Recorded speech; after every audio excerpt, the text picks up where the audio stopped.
Welcome back to another episode of the K-Dog&Fish Show. I am Fish. K-Dog. Is the cost of some Funko items just getting a little too high? Give us your money!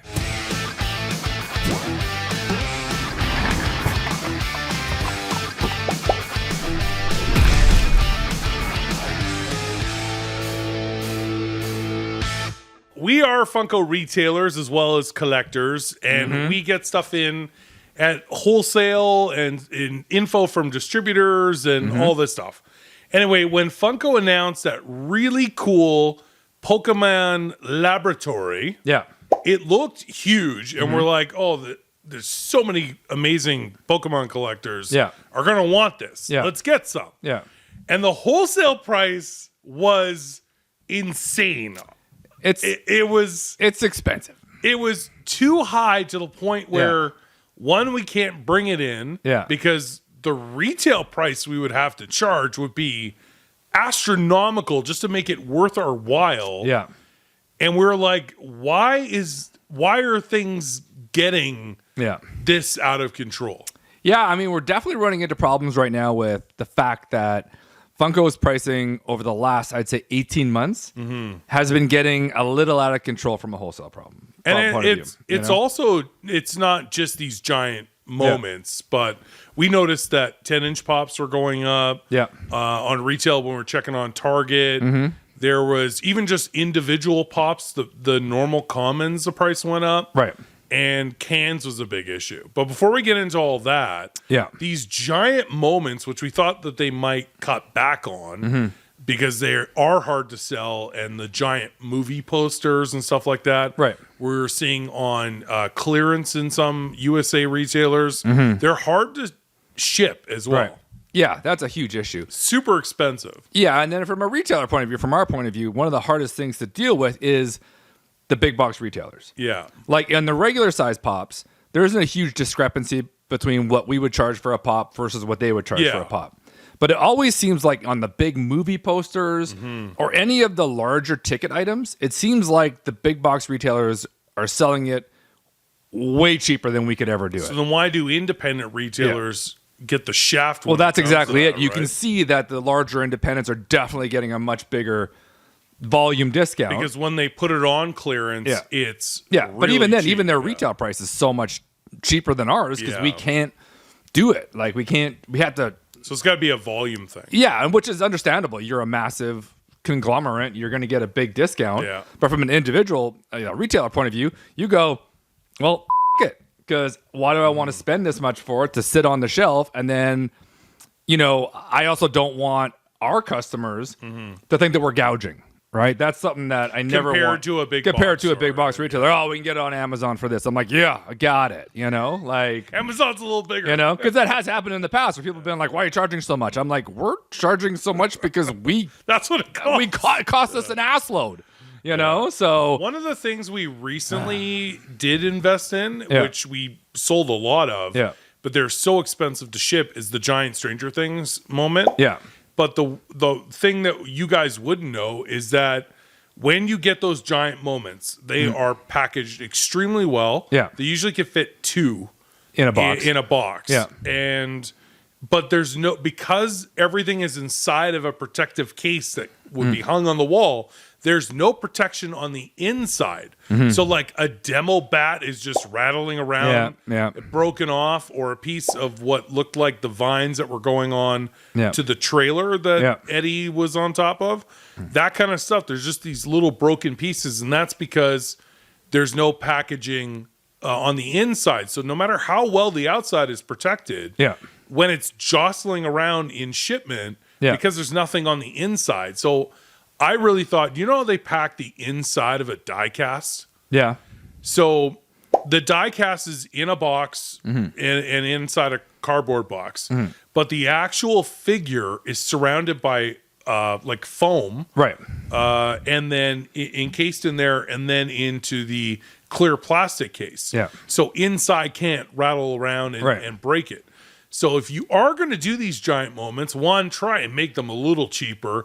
But two, and this is great from a retailer point of view and for a customer point of view, because when we ship it to a customer, it'll arrive safe, is make the top completely removable, whether it's just 2 screws or a pins or something. And then the inside is encased with custom cut foam. It's cheap foam pieces so that things can't move around on the inside. Gotcha. You receive it, you open up the top, take the foam out, put it down, screw it back in, and display it, either hang. That to me is one extra step. Okay. That will save so many damages when it comes to these larger items. Yeah.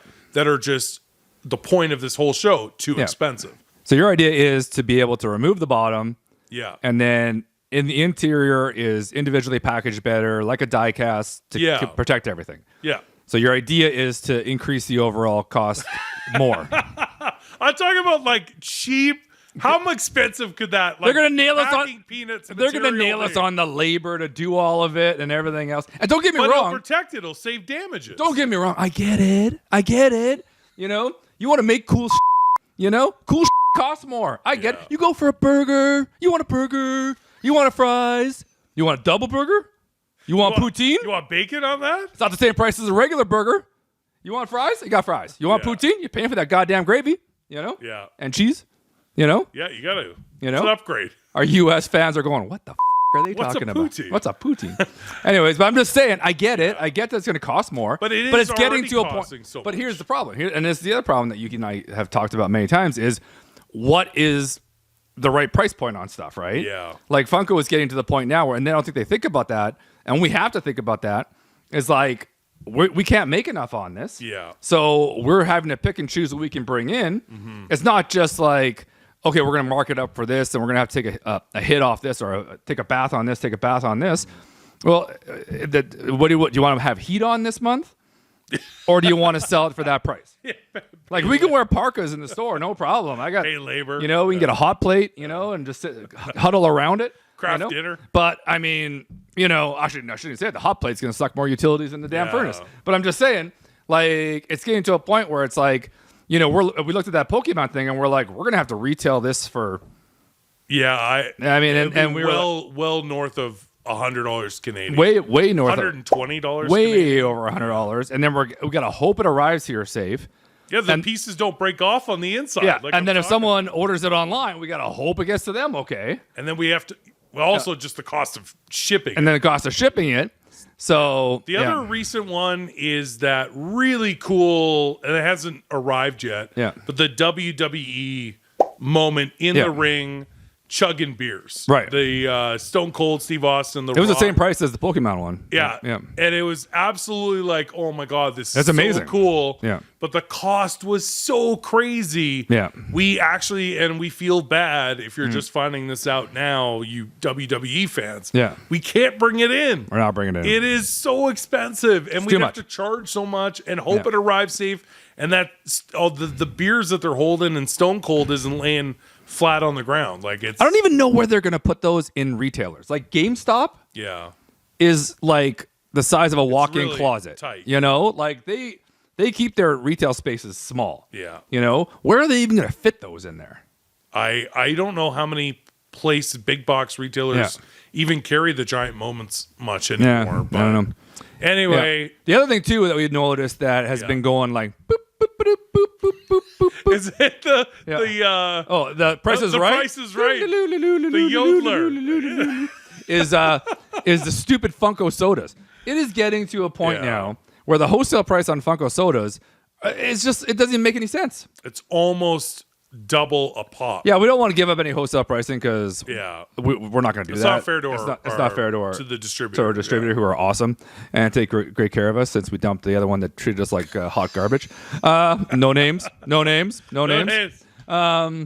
one in the vault. That's in the vault. Anyway. But yeah, it's almost double of a common pop. Yeah. And it's like, guys. guys, like it's too much. Yeah, we're getting to the point now where we're really only bringing in exclusive sodas. Right. And even on the Funko Shop, when you're going to order a Funko Shop exclusive pop is 15 USD and a Funko Shop exclusive soda is 18 USD. Right. Yeah. So it's like, I get it. There's a lot more involved in making the can. I get it. Yeah, but we have, from a retailer point of view, it's really hard to charge more for a can than you would a pop. But the cans also aren't as popular as the pops. So people, I truly feel that people will justify the prices of the pops before they justify the prices of the sodas. Yeah. We really have limited it where we're only bringing in more exclusive sodas, especially once they got off the limited piece count. Too much. So too much. Our advice is if you are going to do these larger moments and you're already charging an arm and a leg for them, do the extra step by having the inside package like you would a die cast just to keep the stuff inside from falling off. Because once you get it, I'm going to tell you this right now. You tell Funko or the distributor that the piece fell off, it doesn't matter. That's a you problem. Yeah. You don't get reimbursed for it. There's nothing. Yeah, that sounds like a you problem. So, and then if a customer gets the same way when you're shipping it, that's not fair to them either. Yeah. So make the packaging on the inside of that case removable. That would just, and we're talking about cheap, the foam pieces that you shove into the die cast. They're not going to do that. Would that make you bring that in though? And actually, it would make me feel more confident that I would have less damages arriving or shipping to customers. Yeah, I guess so. It would feel the last one, the Stranger Things one, we had at least 20% had a broken off piece inside that we sitting in a room. Yeah. Like, what are we gonna do with those? We're gonna try to figure out how to fix them. So if you made it removable and package the inside, let the customer take the casing off, remove the packaging, put the casing back on, everything arrives in good shape, or try and make them for less money. Yeah. Are you just gouging on these things because of the size and because they're cool, or does it cost that much to make them? I mean, it probably costs a lot to make, and they got to take a little for their time, Oh, for sure. They got to put a little shekel in the old then bucket. so does the retailer. Yeah. The retailer's got to make something off of it. Yeah. Like well, that's the problem. The retailer, independent retailers are getting squeezed. Yeah. Like squeezed. So that squeeze. One thing, and just when it comes to the cost issue, I feel like it comes down to, like you said, just the price of a pop is going up. Yeah, but it's minimal compared to some of the other larger items that just cost way too much. $10. Everything like. Pops have gone up incrementally a little bit, like little by little. That's a great word. It's a good word, actually. It's gone up like a little, 20 cents here, 10 cents here, whatever. Like sodas was like, hey, $5, boom, you know, and $5 increase. Yeah. It's just like, here you go, you're welcome. Drink it in, you know. Like it's like, all right, thanks, guys. You know, and everything else. And I get it, it's not their fault, you know, and I don't want to sound like I'm whining because that's business, right? You got to roll with it. You got to figure it out, you know. Your Subway, you know, what are you going to do? You know, the price of olives went up. You're going to stop carrying olives? You got to carry olives. You got to carry olives. Everybody likes olives. But maybe you don't carry black and green olives, you know. You got to make a decision. You got to write a poll. You got to do a poll. So what is the end game here? Should Funko stop making the giant moments just because of the price and just stick to pops? Because we did talk about cutting back in the whole lean startup. Is that something that they should eliminate from their repertoire just because of cost and damage? Yep. All right. I 1,000%. It's another thing that it's eating up too much of your time, too much of your production time, and get rid of it and keep producing the things that people want at lower price points that people want to like put their money out for. Yeah. They're like, oh, I can get this big moment or I can get 7 pops. Yeah, exactly. Sorry. Made that any moment the size of like a pop ride. Yeah. It could have been a million things. You need a massive background. Yeah, it could have just been the trailer, and then it could have been in a 6-inch bot, and the demi bats could have been on the backing on the artwork, and not physical. Really, all you want is the trailer. Who gives a crap about the trailer case? with Eddie on it and Dustin? Yeah, that's what you want. It's just a ride. It's basically just a ride. You know. A sea creature. Yeah. For less, but you have to put a whole cardboard background and charge twice the price. Oh, I but would- that was pimp. I would have done the exact I bought same. I would have done the exact same size as the Creel House. Mm-hmm. The Creel House is actually small for a Pop Town. Yeah. And do that with the Eddie moment, Hmm. you're laughing. Be half the price. Yeah. Yeah. I'm cool. What do you guys think about the cost of Funko lately? Are you going to try and, or would you spend the money to get that giant Pokemon, even no matter how much you love Pokemon? Would you spend that to get that giant Pokemon moment or the new WWE one? Let us know in the comments. We want to hear from you guys about the pricing and these giant moments. Let us know what you think. Don't forget to like, comment, and subscribe. Until next time, I'm Fish. K-Dog. We'll see you again soon. See ya.